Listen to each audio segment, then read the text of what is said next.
오늘 이 시간 더 이상 기도를 미루지 마세요 라는 말씀 제목으로 우리 함께 하나님의 말씀을 나누려고 합니다. 여러분 한 주간 동안 주님의 은혜로 승리하셨습니까? 성경 말씀을 보니까요, 황충이 먹고 간 것이 남아서 느치가 먹고 가고 남은 것들을 그 나머지 것들이 먹는다는 성경 말씀이 있습니다.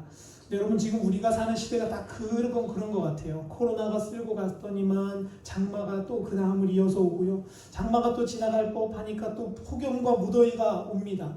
또 듣기로는 26일 수요일 정도부터는 루사와 매미 정도의 크기의 태풍이 또 올라온다고 하죠.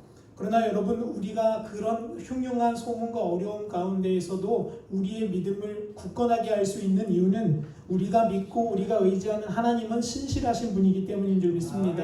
그분은 우리를 언제나 함께 하시고 우리를 지키시고 설령 우리의 목숨을 그분이 가져가신다 할지라도 다니엘의 고백과 같이 하나님이 우리를 풀무불에서 구원해내시 아니하실지라도 그래도 나는 하나님을 섬기겠습니다라고 하는 그런 믿음의 고백이 오늘 이 예배를 통해서 가수교회 가운데에 그리고 저와 여러분의 각 심령들 재단 가운데에 세워지시기를 간절히 축원합니다. 여러분 오늘 함께 나눌 말씀은요, 우리 이제 더 이상 기도를 미루지 마세요라는 제목으로 우리 함께 말씀을 나누려고 합니다. 여러분 하루에 사람이 몇 시간 정도 자야 건강한지 아십니까? 사람마다 조금씩은 다른데요. 보통 8시간 정도 자면 건강하다고 합니다. 근데 8시간을 잔다고 생각하면 평생토록 사는 삶 중에서 3분의 1을 자는 거예요. 그러니까 100살 산다고 치면 몇 년을 자는 거냐면 33년을 자는 겁니다. 여러분 사람들은요, 이처럼 육신을 위해서 잠을 자기도 하고요, 또 밥을 먹기도 하고요, 때로는 핸드폰을 보고 TV를 보기도 합니다. 그러면서 시간을 보내죠. 근데 제가 이 설교를 준비하면서 제가 목회자로서 그러면 나는 무엇을 하면서 하루를 보내는가 이렇게 한번 시간을 되돌아봤어요.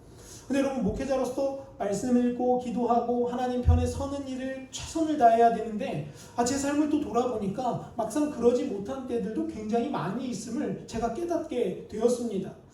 여러분 그래서 제가 회개하는 시간을 가졌어요. 내가 시간을 지금 잘못 쓰고 있는 경우들이 있구나. 여러분도 이 말씀을 통해서 여러분의 시간이 하나님께로 회복되어지는 역사가 있기를 간절히 축원합니다. 여러분 전 세계 인구가 몇 명이냐 하면 77억 9천만 명이랍니다. 이제 엄청 많이 늘었어요. 제가 초등학교 때 60억이라고 배웠었는데 제가 초등학교 이후부터 벌써 이제 거의 한 17억 명이 늘었습니다. 이 77억 9천만 명이 살아가는 사람들 가운데에 모든 사람들이 재산이 다르고요, 생긴 게 다르고요, 또 뭐가 다르죠? 집이 다르고요, 타는 차가 다 다릅니다. 그런데 여러분 그들에게 공통적으로 주어진 한 가지가 있습니다.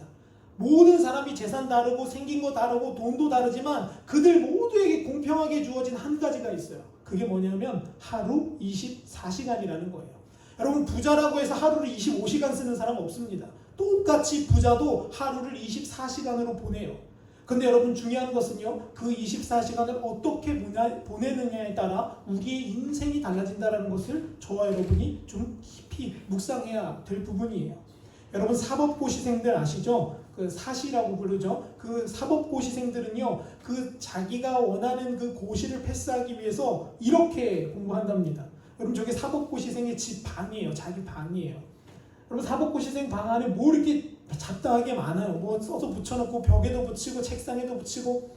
사법고시를 패스하려면 여러분 적어도 책을 어느 정도 외워야 되냐면 사람 남성 키 정도보다 더 높은 2m까지 쌓을 만큼의 책을 한 5술 정도는 외워야 사법고시를 무난하게 패스한답니다. 그러니까요, 밥 먹고 일어나서 잠자는 시간도 쪼개서 뭐 하는 거예요? 공부하는 거예요. 여러분 요즘 서울에 가보면요, 고시촌이라는 곳에 사람들이 미어 터집니다. 코로나하고 뭐고 그런 거 상관없이 여전히 수백 명, 수천 명의 젊은이들이 이 사법고시를 통과하려고, 행정고시를 통과하려고 공부해요. 근데 어떤 환경에서 공부하냐면 이런 곳에서 공부합니다. 한 평이에요. 딱 한 평. 3.3 제곱미터. 딱 한 평의 방이 한 달에 얼마를 받냐? 적게 받으면 30만 원 받고요. 좀 많이 받으면 35만 원, 45만 원 받습니다. 여러분 그러니까 우리는 행복한 거죠. 우리는 돈 안 내고도 잘 지내고 있잖아요. 근데 서울에 가면 저 한 평짜리 방에서 그들이 자기의 시간을 다 투자하면서 무릎 하나 제대로 펴지 못하면서 그렇게 사법고시를 준비합니다. 여러분 그런데 저들이 왜 저렇게 무릎 하나 펴지 못하고 그렇게 힘겨운 환경 가운데 사법고시를 준비하는지 아세요? 이유는 단 하나예요. 60, 70, 길어야 80 인생 가운데에 좀 잘 먹고 잘 살아보겠다고 하는 거예요. 여러분, 요즘은 정년 퇴임이 더 짧아져서 70까지도 못합니다. 60대 되기도 전에 이미 직장을 나와야 되는 사람들이 너무나 많아요. 근데 여러분, 저는 저 그림을 보면서 그 생각을 했어요. 아, 영원하지 않은 것에도 사람들이 저렇게 목숨을 거는데, 아니 잠시 잠깐 60, 70 평생 먹고 살다가 끝날 일에도 잠을 안 자고 깨어서 날마다 눈을 비비며 먹을 것 안 먹고 돈을 아껴가면서 투자하는데, 여러분, 하나님 우리에게 영원의 생명을 열어주셨는데, 우리에게 영원의 가치를 주셨는데, 나는 과연 그 영원에 얼마나 시간을 투자하며 살고 있을까 하는 그런 제 안에 마음이 들었습니다. 아무쪼록 사람에게는요, 시간은 공평해요. 저 사법고시 보는 사람에게도 24시간이고요, 저희들에게도 24시간입니다.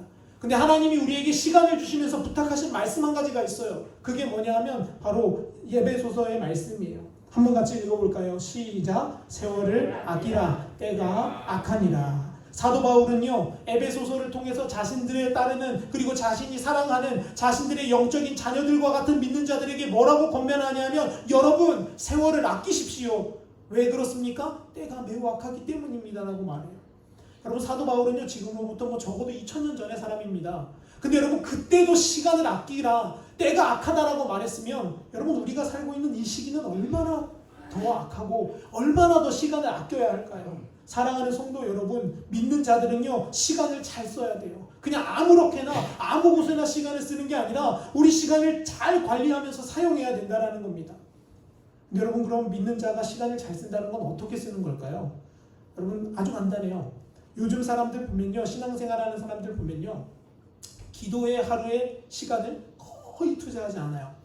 도시교회도 그렇고 뭐 한국에 5만 개의 교회가 있다는데요. 여러분, 제가 보는 교회들 잘 보시면요, 주변의 교회들 잘 보시면요, 뭐 특별히 그런 교회들도 있지만 어떤 교회들이 많은가 하면 예배 시간에, 공예배 시간에 기도하지 않는 교회들이 상당히 많아요. 그냥 대표 기도 한번 하고 끝나면 그냥 예배 순서대로 쭉쭉쭉쭉 드리고 그냥 집으로 돌아가는 거예요.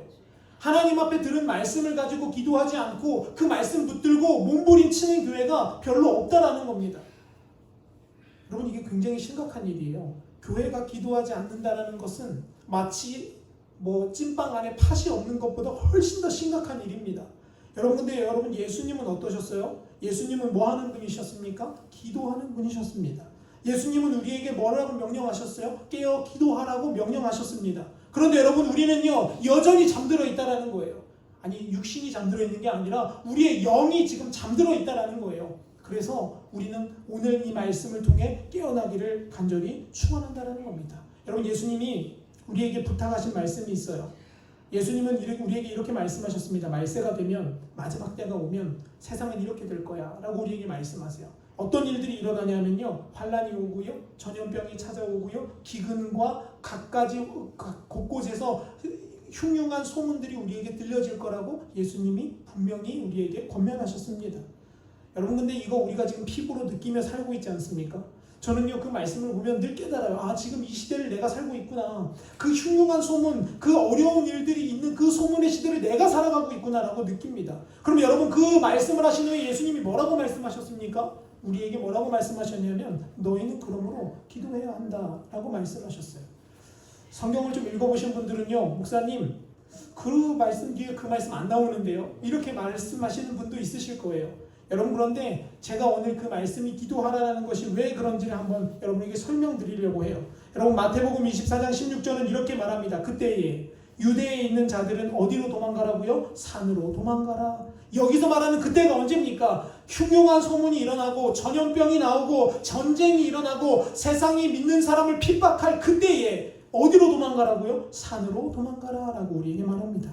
마가복음 13장 14절도 우리에게 똑같이 말해요. 멸망에 가증한 것이 서지 못할 곳에 선 것을 너희가 눈으로 보거든 어디로 가라고요? 읽는 자는 깨달아서 어디로 갑니까? 산으로 도망갈지어다 라고 말해요.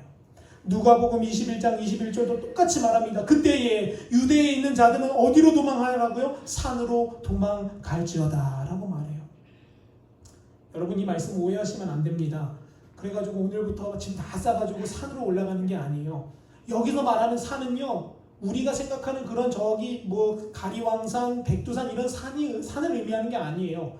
그렇게 잘못 이해하니까 뭐가 나오냐면 이단이 나오는 거예요. 사이비가 나오고요. 그래서 이단과 사이비는 뭐라고 얘기해요? 어디만 와야 된다 그래요? 우리한테만 와야 된다 그래요. 꼭 여기만 구원이 있다고 말하는 겁니다. 여러분, 제가 지난 수요일날 이 산에 대해서 잠시 짧게 말씀을 나눴는데요. 여러분, 여기서 말하는 산은요, 상징이에요. 상징. 우리가 말하는 저 가리왕산 이런 산이 아니라 예수님이 우리에게 말씀하시는 상징이라는 거예요. 그럼 성경에서 산은 어떤 곳입니까? 여러분, 모세는요, 산에서 누구를 만나요? 하나님을 만납니다. 여러분, 모세가 시내산에 올라가서 하나님의 말씀을 받고요, 거기서 하나님의 임재를 경험합니다.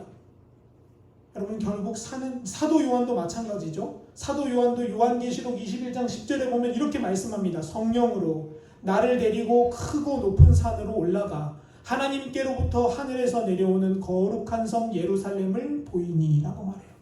사도 요한은요, 반모섬으로 유배 간 사람이에요. 근데 이 사람이 뭐 등산할 여유가 있었겠습니까? 아니죠. 하나님의 영이신 성령께서 그를 어디로 끌어올리셨대요? 높은 산으로 끌어올리셨대요. 그럼 여기서 말하는 그 높은 산은 무엇을 의미하냐? 하나님과의 만남을 의미하는 거예요. 하나님과 만날 수 있는 그 장소로 사도 요한을 끌어올리신 후에 뭐를 보여주시는 거예요? 미래의 역사들을 보여주시는 거예요.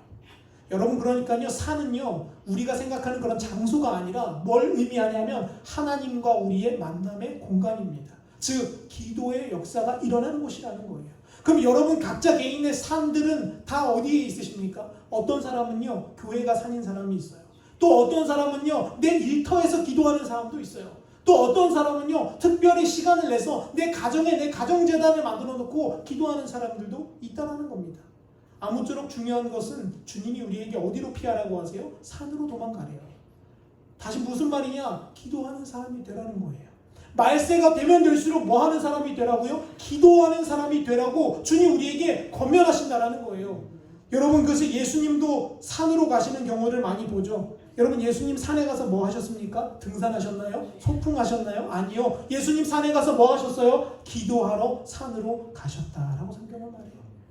누가복음 6장 12절도 이렇게 말합니다. 이때에 예수께서 기도하시러 어디로 가셨어요? 산에 가셨다.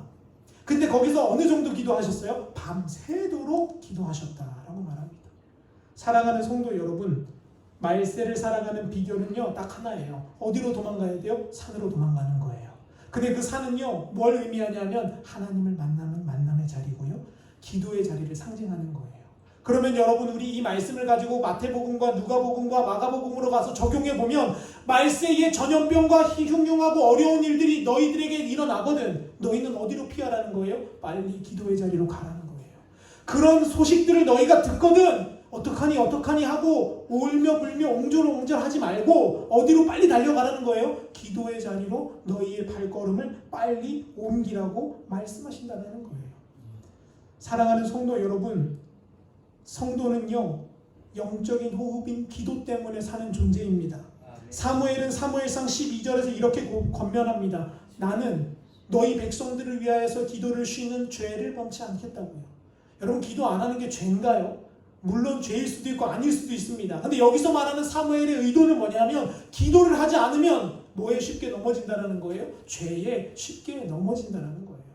여러분, 잘 보세요. 저도 목사지만요, 저 B형이거든요. 그래서 저도 막 뚜껑이 벌떡벌떡 열릴 때가 많아요. 근데 제가 제 자신을 잘 보면요, 언제 화가 막 치솟아 오르느냐면 기도의 끈이 느슨해졌을 때 내 감정 주체가 안 돼요.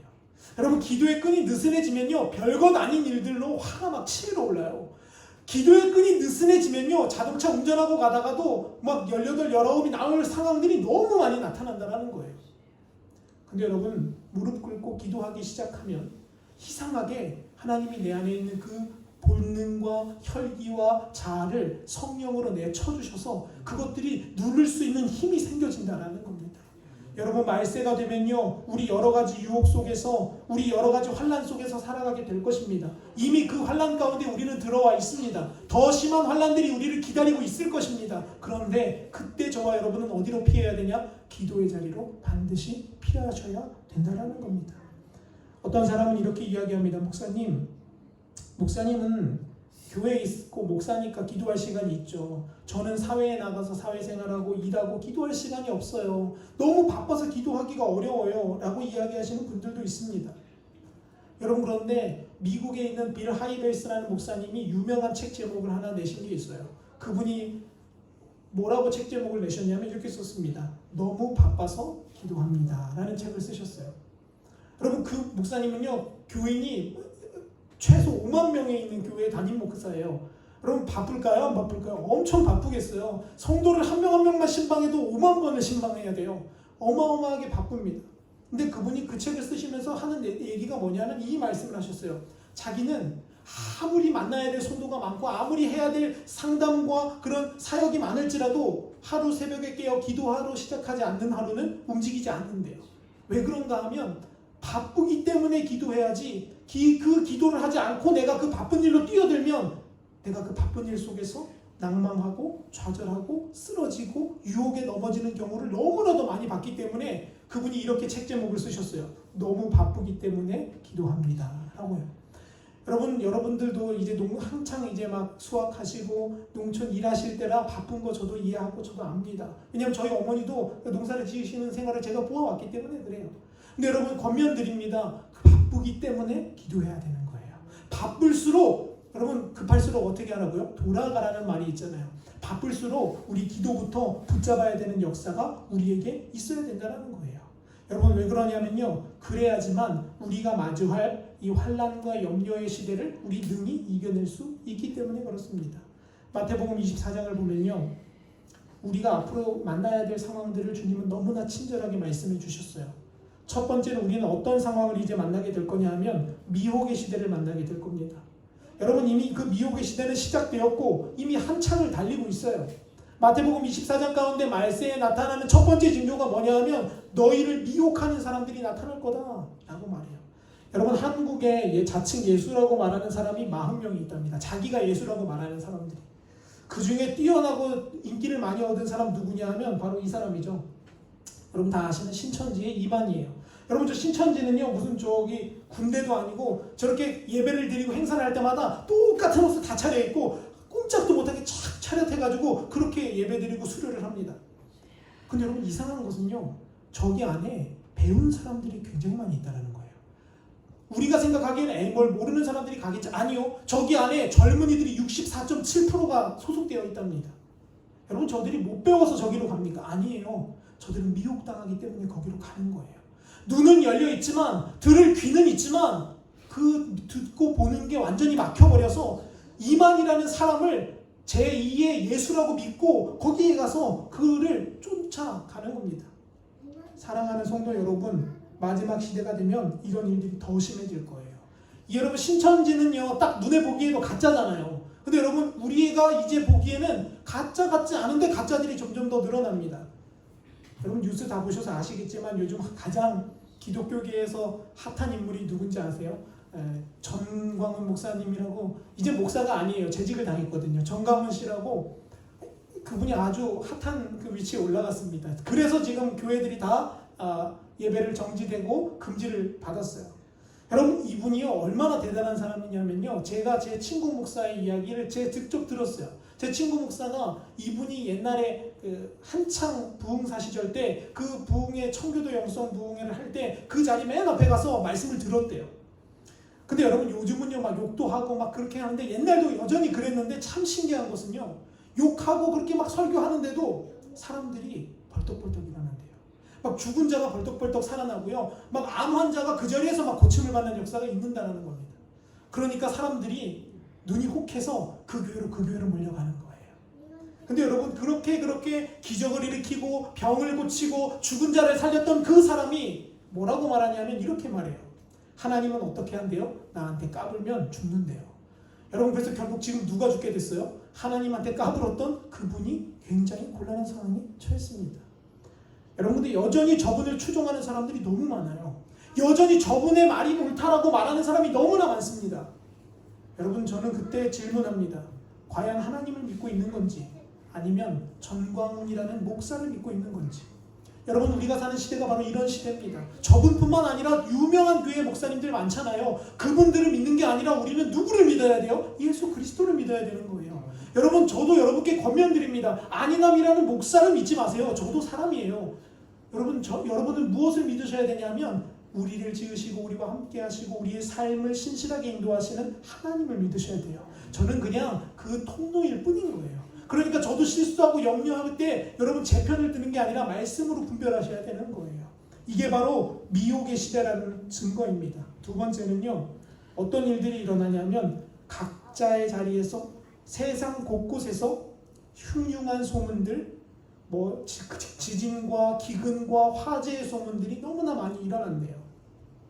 어젯밤 여러분 천둥 번개 치셔서 잠 못 주무셨죠? 저희 유호도 한참 자다가 막 번개 번쩍번쩍 해가지고 일어나가지고 한동안 뒹굴뒹굴 앉아가지고 한참을 얼르고 달래서 재웠습니다.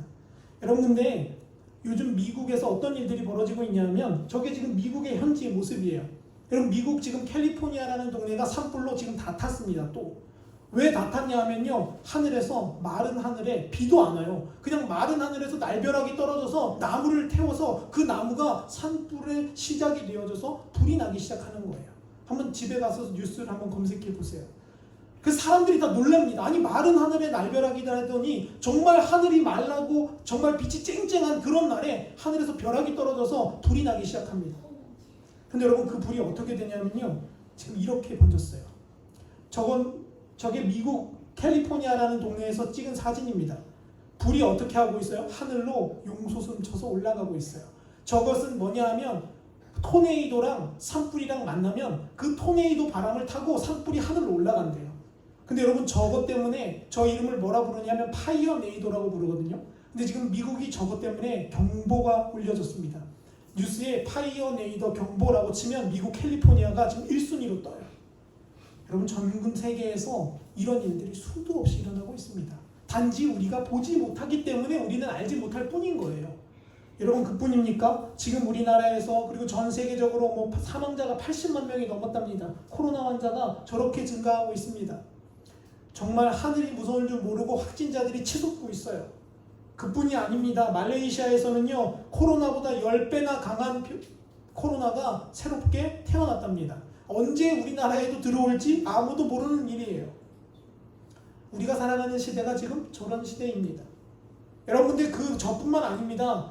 마지막 시대가 되면 하나님께서 뭐라고 말씀하시냐면 정말 불법한 것들, 옛날이라면 말도 안 되는 것들이 합법이라고 되는 날이 올 거라고 말해요. 여러분, 그 중에 하나가 뭐냐면 바로 이겁니다. 여러분, 남자와 남자가 결혼을 했는데요, 저기 앞에 있는 남자가 임신을 했어요. 미국 사람이에요. 이게 지금 우리가 살아가는 시대가 이렇게 흘러가고 있어요. 남자와 남자가 결혼을 했는데 아기를 갖고 싶은데 못 가지니까 한 남자가 자기가 수술을 하는 거예요. 자기의 성기를 다 도려내고 여성의 성기로 바꾼 다음에 거기에 인공수정을 해서 임신을 하는 겁니다. 그리고 뭐라고 말하냐면 우리 둘은 사랑한대요. 근데 여러분, 저게 합법이에요. 이제는 저렇게 해도 돼요. 그렇게 되어버렸어요.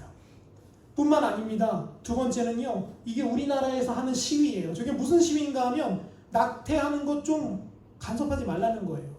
아니, 내가 내 몸 가지고 내가 낙태하겠다는데 왜 자꾸 나라에서 간섭하고 왜 교회에서 간섭하고 왜 목사들이 간섭하냐라는 거예요. 그래서 시위를 하는 겁니다. 그래서 시위하는 가운데 여자와 여자가 뽀뽀를 하고 있어요. 실제로 한국입니다. 여러분, 근데 저 일들이 지금 우리가 사는 이 시대 가운데 일어나고 있어요. 지금 여전히 한국 서울 한가운데에서는요, 저런 일들이 아무렇지도 않게 일어나고 있습니다. 근데 그중 한 분을 제가 이 뉴스 기사에서 보았습니다. 이분은요, 아주 유명한 동성애자입니다. 우리나라 제1세대 동성애자예요. 남자분이세요. 근데 이분이 자기가 평생토록 동성애를 해보고 동성애를 하고 나서 내 몸이 다 망가지고 내가 저주란 저주를 다 받고 인생을 다 파탄낸 다음에 마지막으로 하는 말이 한마디가 뭐였냐면 이거였습니다. 동성애는요, 사랑이 아니에요. 그거는 뭐 하는 길이래요? 망하는 길이에요. 라고 인터뷰했습니다. 여러분, 지금 우리가 사는 시대가 바로 이런 시대입니다. 불법이 합법이 되어져 가고 있습니다. 여러분, 저는 그래서 성경을 볼 때마다 느끼는 것은요, 예수님의 말씀은요, 그냥 글씨가 아니에요. 예수님의 말씀은요, 살아 움직이는 활동력 있는 성령의 검이에요. 그래서 그 말씀은 그대로 이루어지게 되어져 있고요. 그 말씀대로 세상은 굴러져 갈 수밖에 없어요. 근데 주님이 우리에게 뭐라고 말씀하시냐면 그때마다 깨어 너희는 정신을 차리고 뭐 하라고요? 기도하라 라고 말씀하신다는 거예요. 여러분, 근데 이제는 기도가 자유롭게 할 수 없는 시대가 곧 올 겁니다. 얼마 전에 우리 몇 달 전만 해도 통성기도 금지 받았었잖아요. 정부에서 하지 말라고. 근데 여러분, 저는 그렇게 생각해요. 이제 더한 일들이 올 거예요. 이제 예배 지금 전국 다 금지당했죠. 근데 강원도랑 경상북도는요, 권고에 가서 우리는 지금 예배를 드릴 수 있는 거예요. 그냥 권고만 하는 거예요. 아직은 청정지역이라고. 근데 여러분, 저는 말씀을 보면요, 이제 아마 더 심한 일들이 벌어질 겁니다. 더 심한 질병들이 나타날 거고요. 더 많은 어려움들이 우리를 찾아올 거예요. 그러면 아마 예배당에 모일 수 없는 날도 조만간 곧 오게 될 겁니다. 북한처럼 아마 어디 숨어서 예배 드려야 되는 그런 날들이 올지도 몰라요. 그래서 제가 고민했습니다. 하나님, 그럼 그때는 어떻게 합니까? 여러분, 그때는 어떻게 할까요? 좌절하고 낭망할까요? 아니요. 여러분, 그때는 우리가 어디서 예배해야 되냐면 우리의 가정에서 예배하는 거예요. 여러분, 이 시대 가운데 최초의 예배는 어디에서 시작되었냐? 가정에서 시작되었습니다. 여러분, 모든 전 세계가 다 전멸을 당한 노아의 홍수 때 누가 예배를 시작하는 거예요? 노아의 가정이 예배를 시작하는 거예요. 여러분, 가정에서 하나님의 말씀이 살아나기 시작하니까 뭐가 번지기 시작해요? 그 민족이 왕성해지기 시작합니다. 그래서 여러분, 이제 우리는요, 어디를 세워야 되냐면 우리 가정을 세워야 돼요. 우리 자녀들을 세워야 되고요, 우리의 배우자를 세워야 되는 겁니다. 근데 여러분, 마귀는요, 오죽하면 정말 귀신같이 안다라고 하는 말이 있을 정도로 마귀는 그런 걸 너무나도 잘 알아요. 그래서 마귀의 제1순위의 공격 대상은 사실 교회가 아닙니다. 마귀의 제1순위의 공격 대상은 어디냐면 우리의 가정이에요. 우리의 가정을 파괴시키고요, 우리의 가정을 깨뜨리는 겁니다. 그러면 그 안에서 상처받은 영혼들이, 그 안에서 잘못 가르침을 받은 영혼들이 사회로 나가서 사회의 악이 되는 거예요. 얼마 전 CBS에서 나온 크리스천 투데이라는 그런 프로에서 1880년도에 유명했던 앨리스 베일리라는 사람을 소개한 적이 있습니다. 이 여자입니다. 여러분, 보기만 해도 좀 섬찟하게 생기지 않았습니까? 눈빛이 좀 다르지 않나요? 저분은요, 1880년부터 1949년 동안 영국에 살았던 사람이에요.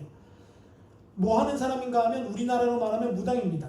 근데 무당도 보통 무당이 아니죠. 여러분, 무당에도 급이 있는 거 아세요? 무당도 제일 낮은 급 무당이 있고요, 그 위로 순서가 있어요. 그 순서를 뭐로 매기냐 하면 모시는 신이 얼마나 대단한 신이냐에 따라 달라집니다. 우리나라에도 여러분 유명한 무당 몇 명 있죠. 뭐 제가 알기로는 만신이라고 부른다고 하더라고요. 그 만신이라고 불리는 무당은 우리나라에 손가락 안에 드는 걸로 압니다. 그 만신이라는 그 무당들은요, 다른 무당들과는 차원이 달라요. 직접 마귀로부터, 직접 그 상위 계층의 귀신으로부터 지시를 받고 그것을 알려주는 거기 때문에 정확도가 아주 정확합니다. 그리고 그 사람으로부터 우리로 말하면 안수기도죠. 신내림을 받으면 그 신내림 받은 제자도 똑같은 길을 걷게 되는 거예요. 여러분, 근데 저 사람은요, 그런 무당과도 급이 달라요. 저분은 뭐 하는 사람이었냐면 사탄을 직접 숭배하는 사람이었습니다. 그냥 귀신, 무당 이 정도가 아니라 사탄, 마귀랑 직접 교제하면서 섬기는 사람이었어요. 근데 어느 날은요, 저 사람이 나름의 기도를 하고 있는데 사탄이 나타나서 그러더랍니다. 야, 성경을 무너뜨리고 기독교를 무너뜨려야 한다. 그래야 우리의 세상이 온다. 그러면서 알려준 방법들이 10가지가 있대요. 여러분, 그 10가지를 제가 좀 보여드릴 건데요, 그 10가지의 중심에 뭐가 있는지 여러분 잘 보세요. 첫째는 이겁니다. 하나님과 기도를 어떻게 하라고요? 제거해버리라는 거예요. 우리가 이제 가르치는 그 가르침 속에서 예배를 없애버리라는 거예요. 그게 바로 마귀의 첫 번째 전략입니다. 두 번째는 무엇입니까? 아이들한테, 부모한테 덤비게 만드는 거예요. 아이들이 부모에게 말다툼하게 만들고 부모를 뛰쳐나가게 만들고 순종하지 않게 만들으라는 겁니다. 그게 이 사람의 두 번째 방법이었습니다. 근데 여러분, 우리나라 어떻습니까? 요즘 부모가 아이 때리면 아이가 어떻게 해요? 부모를 경찰에 신고합니다. 여러분, 선생님이 아이들 때리면요, 저 때만 해도 저 맞았거든요. 선생님한테 발바닥도 많이 맞고 많이 맞았어요.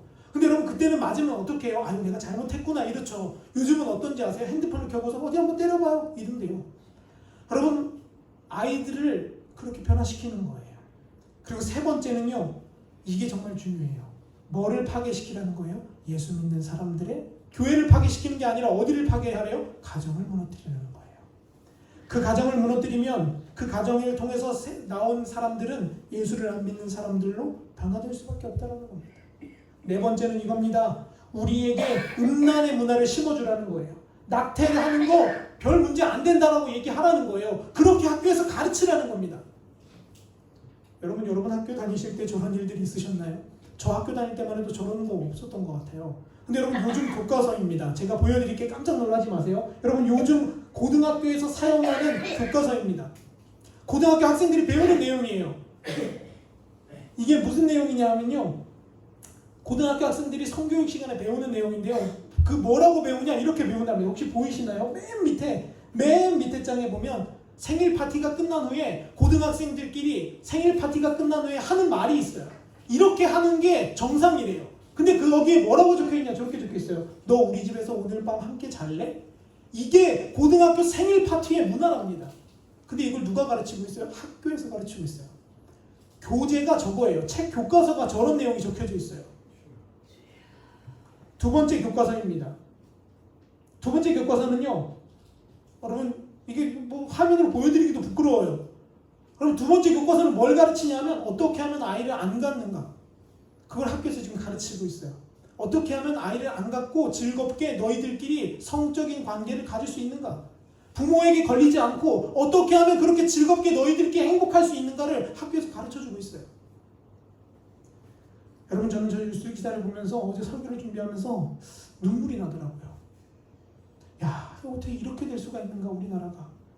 야 우리 아이들 이제 어떻게 할 것인가. 저도 이제 제 아이를 키워야 되지만 저 진짜 깊은 고민에 있습니다. 여기도 새봄이가 있지만 이제 저런 학교를 보내야 되는가 싶을 정도의 마음까지도 들 정도의 상황에 놓여 있어요. 여러분 근데 이게 언제부터 이미 계획되어진 거예요? 이미 예전부터 마귀의 마음속에는 이런 계획들이 있었다라는 겁니다. 그 다음입니다. 그 다음은요 이혼하는 가정을 많이 만들어내라는 거예요. 그리고 합법적으로 이혼을 장려하라는 겁니다. 그 다음은요 동성애자들을 칭찬해 주래요. 남자가 남자 좋아하고 여자가 여자 좋아하는 거 괜찮아. 그렇게 하는 거야 라고 격려해 주라는 겁니다. 그 다음은요 예술 즉 TV나 영화에 말도 안 되는 이야기를 집어넣으라는 거예요. 남자가 남자를 사랑하고 여자가 여자를 사랑하고 불륜을 저질러도 아무렇지도 않고 남의 집 부인 뺏어서 결혼하는 걸 오히려 옆에서 박수치는 이런 드라마들 이런 걸 만들어내라는 겁니다.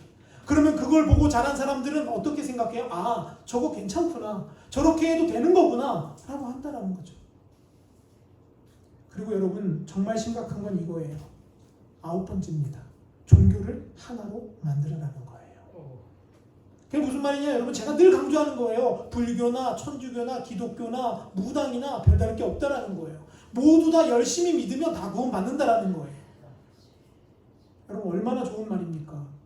그렇게 신앙생활하면 얼마나 편할까요? 그럼 주일날 교회 안 와도 돼요. 그냥 내가 하고 싶은 대로 막 하고 살다가 그냥 나 구원받을 때쯤 그냥 구원받는 겁니다. 여러분 지금 우리나라가 그렇게 이 길을 걸어가고 있습니다. 그리고 마지막은요 그 모든 것들을 헌법으로 정해서 지키지 않는 사람들을 구속하고 죽이고 탄압하라는 겁니다.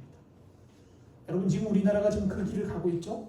우리나라 예배 드리면 벌금이 300만 원이에요. 여러분 이상하죠. 예배를 드리는데 왜 벌금을 내야 되는지 모르겠어요. 근데 예배 드리면 이제 벌금 300만 원 시대가 왔습니다. 설교도 아무렇게나 막 하면 벌금 받을 수 있는 날이 아마 곧 올 거예요. 여러분 우리 이때 주님은 우리에게 뭐라고 권면하신다고요? 산으로 도망가라는 거예요. 기도의 자리로 올라오라는 거예요. 여러분 이 징조를 보고 계시지 않습니까? 그러면 저와 여러분 이제 오늘 어디로 가야 해요? 우리는 우리의 산으로 가야 합니다. 우리의 기도의 자리로 가야 합니다. 여러분 죄송하지만 먹고 사는 것보다 더 중요한 게 바로 이 문제예요. 먹고 사는 것은요 주님 손에 달려 있어요. 주님이 손바닥 하나만 뒤집으시면 우리의 먹고 사는 문제는 한순간에 엎치락 뒤치락입니다. 그러나 이미 우리가 돌이킬 수 없는 이 수많은 길들을 온 것은 우리가 무릎으로 해결해야 되고요. 우리가 실제 삶으로 회개해야 되고요. 우리가 먼저 주님 앞에 통회하며 자복해야 되는 일이라는 거죠. 그렇다면 여러분 우리 기도해야 되는데 우리 기도하려면 어떻게 해야 될까요? 이거 두 가지만 나누고 우리 말씀을 맞춥니다. 먼저 우리 기도하려면 첫째는 결단해야 합니다. 오늘 읽은 말씀 다니엘서 6장 1절에서 10절이 바로 그 내용이에요.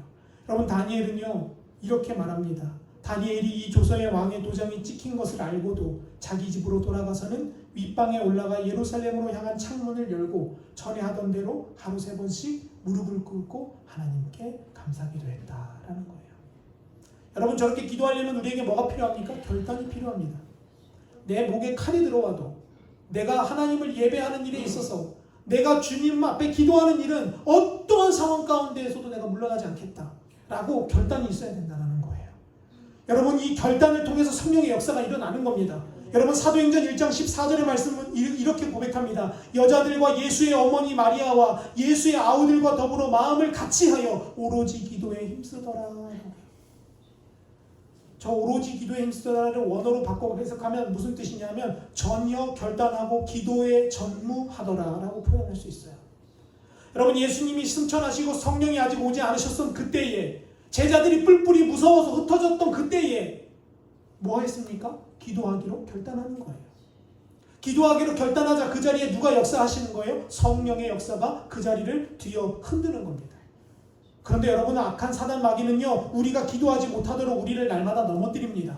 우리가 기도하는 것보다 다른 것을 더 많이 할 수 있도록 바쁘게 만들어요. 그리고 우리를 지치게 만듭니다. 그러나 사랑하는 성도 여러분, 저는 여러분께 권면드리고 싶습니다. 기도하기를 결단하십시오. 오늘 여러분의 삶에 기도의 재단이 쌓아지기를 간절히 축원합니다. 그런데 여러분, 기도가 불법이 될 때가 온다니까요. 그러면 여러분, 우리 이제 기도 어디에서 쌓아야 합니까? 가장 먼저 우리의 가정에서부터 기도해야 되는 거예요. 우리 가정이 먼저 기도하는 가정이 되어야 되는 거죠. 두 번째는요, 우리 기도하려면 어떻게 해야 되냐면 하나님의 약속의 말씀을 붙들어야 합니다. 여러분, 혼자 기도하면 힘들어요. 같이 기도하는 사람이 있을 때 힘이 납니다. 근데 성경은요, 우리에게 뭐라고 권면하냐면 이미 너와 함께 같이 기도하고 계신 분이 계시다라고 말해요. 그분이 누구시냐? 바로 성령 하나님이시죠. 로마서는 우리에게 이렇게 고백합니다. 너희를 위하여 이미 중보하고 계신 분이 계시다. 그는 너를 위하여 탄식하로 너와 함께 하시며 날마다 너를 위해 중보하신다 라고 말씀하신다는 거예요.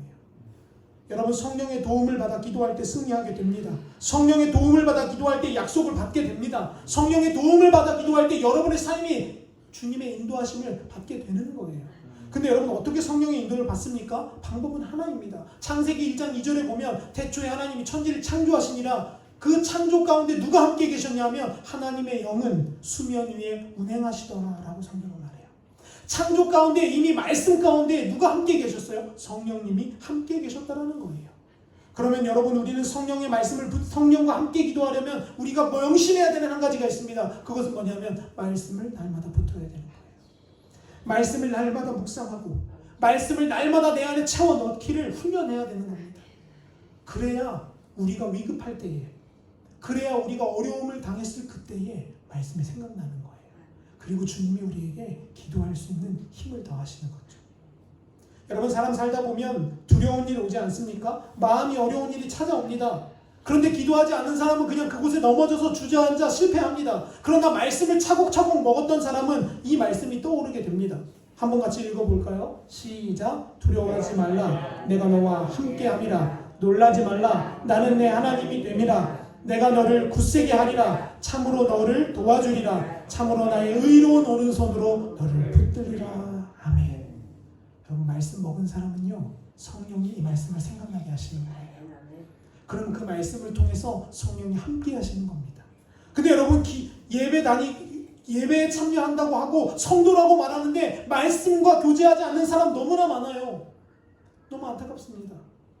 아니요, 좀 더 정확하게 말해보겠습니다. 교역자라고 말하고 사역자라고 말하는데도 말씀과 교제하지 않는 사람 솔직히 말하면 있습니다. 많이 있습니다. 남의 설교 뺏겨다 설교하고, 여러분 요즘 얼마나 하기 쉬운지 아세요? 그냥 인터넷 가서 그 마우스로 주르륵 뺏겨서 그냥 주르륵 읽으면 돼요. 목사하는 거 죄송한 표현이지만 너무 쉬워요, 그렇게 따지면. 근데 한편으로는 너무 어려워요. 왜냐? 하나님과 씨름해야 되면 어렵습니다. 그런데 인터넷에 가서 긁어오면 아주 쉬워요. 그냥 하면 되는 거예요. 근데 여러분, 그런 사람들에게는요, 성령의 역사가 없어요. 마음의 울림이 없습니다. 하나님의 터치하심이 없다라는 거예요. 사랑하는 성도 여러분, 말씀을 날마다 붙들고 가기를 소망합니다. 그 말씀을 붙들고 기도할 때 우리는 승리하게 되는 거예요. 두 번째입니다. 우리에게 치료가 필요할 때가 있죠. 우리 병들 때 때로 있습니다. 그때 여러분 우리 낭망하고 좌절하지 않고 이 말씀을 붙들어야 됩니다. 함께 읽어보겠습니다. 시작. 이르시되 너희가 너희 하나님 나 여호와의 말을 들어 순종하고 내가 보기에 의를 행하며 내 계명에 귀를 기울이며 내 모든 규례를 지키면 내가 애굽 사람에게 내린 모든 질병 중 하나도 너희에게 내리지 아니하리니 나는 너희를 치료하는 여호와입니다. 아멘. 아멘. 말씀을 먹으면요 저 말씀이 떠오르는 거예요. 먹은 만큼 생각나는 거예요. 사랑하는 성도 여러분, 고난당하는 일이 있습니까? 고난당하고 환난당할 때가 있습니까? 다윗은요 말씀을 차곡차곡 먹어서 다윗은 이 말씀을 떠올립니다. 한번 마지막으로 같이 한번 읽어보겠습니다. 시작. 고난당하는 것이 내게 유익이라 이로 말미암아 내가 주의 율례들을 배우게 되었나이다. 아멘. 이처럼 우리가 처한 상황을 미리 아시고 주님은 성령님을 통해서 우리에게 말씀을 주십니다. 우리의 마음속에 성령의 감동을 주시는 분이세요. 그래서 우리가 그 말씀을 가까이 하고 붙잡고 기도하면 그 약속의 말씀을 붙들고 살아가면 하나님의 놀라운 역사를 보게 될 것입니다. 말씀을 정리합니다. 그러므로 사랑하는 가수교회 성도 여러분, 이제 더 이상 기도하기를 미루지 마십시오. 여러분 가정에서부터 기도는 시작되는 겁니다. 아니 목사님 요즘 교회 가기 어려운데 아니요. 교회에 와서 꼭 기도하는 것 하나님 꼭 그것만 들으시는 거 아니에요. 우리의 삶에서 우리의 재단을 쌓는 거예요. 여러분 제가 아는 목사님은 에레모스라는 공동체를 운영하시는 분이세요. 이분은요 교회에서 너무 잘 나갔던 분입니다. 여러분 서울에 있는 온누리교회 아시죠? 온누리교회 다들 아실 거예요. 그 온누리교회에서 수석으로 오라고 목사로 초빙받았던 분입니다. 어마어마한 실력자죠. 수석 가면요 여러분 그 담임 목사님 은퇴하면 당연히 뭐 올라가는 거예요? 담임 목사 되는 거예요. 그 정도의 서열에 있었던 분입니다. 근데 그분이 어느 날 하나님의 음성을 듣습니다. 야 김 목사야 너 네가 하는 거 다 버리고 시골로 들어갈 수 있겠냐? 그렇게 물으시더래요. 여러분 한참 잘 나가던 사역자가 한참 우리나라의 유명한 그 아주 뛰어난 교회의 수석 부교역자가 다 털고 시골로 들어가라는 말을 들었을 때 그럼 무슨 생각을 할까요? 저 같으면요 마귀 소리 아니야? 이렇게 생각할 것 같아요. 근데 여러분 그분이 자기의 모든 걸 다 털어놓고 자기 손수 나무 하나하나 베어다가 나무로 집을 짓고 시골에 들어갔습니다. 그리고 그곳에서 예배를 시작해요. 예배 누구랑 드려요? 가족이랑 드리는 거예요. 딸이랑 아들 데려다 놓고 부인 데려다 놓고 이렇게 넷이 예배를 시작합니다.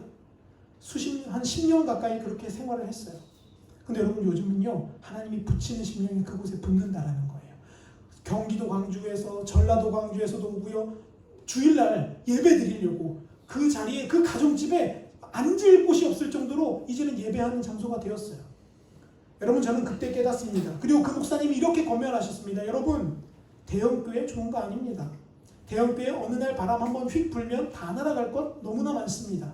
그런데 여러분 우리가 세워야 되는 것은 무엇이냐? 우리의 기도의 가정재단입니다. 라고 이렇게 말씀하셨어요. 여러분 저도 그 말을 참 마음에 깊이 받아들이고 살아가려고 노력합니다. 여러분 교회는요 어디에서 시작되는 거냐면 우리의 집에서 시작되는 거예요. 나부터 시작되는 거고요. 내 자녀에게서부터 시작되는 거예요. 그러므로 여러분 우리 이 코로나의 환난 가운데에 더 이상 기도를 미루는 여러분이 아니라 가정에서부터 기도를 시작하는 여러분이 되시기를 간절히 축원합니다. 그래서 여러분 기도로 승리하시고 기도로 주님 팔을 붙드셔서 날마다 승리하는 저와 여러분이 다 되시기를 간절히 축원합니다. 우리